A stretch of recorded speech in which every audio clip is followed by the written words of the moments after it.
beka wananjite sitame fanatu beka elko guyarako mechu barabara wananjite sitame fanatu beka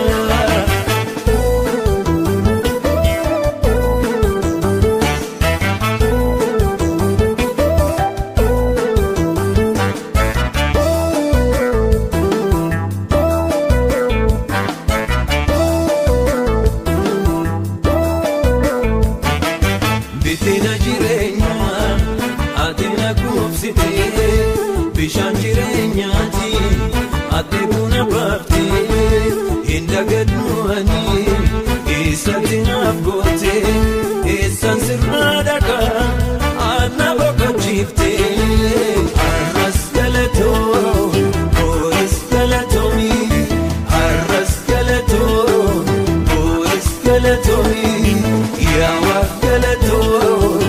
Jesus galatoni, Boris galatoni, Arras galatoni.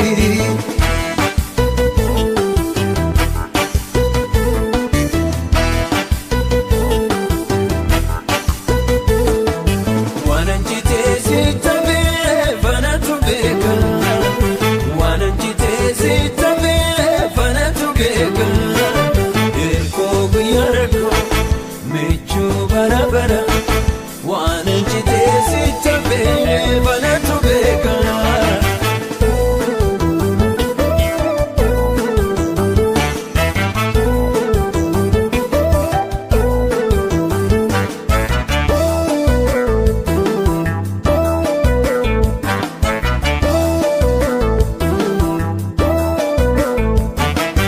anumatu beka wanatina gote idonam ningenye edopte olla bafte ongege sabai ane bargadera si wajinjiracho goptana tera arras galato boris galatomi arras galato boris galatomi yawa galato Jesus galatomi boris galato arras galatomi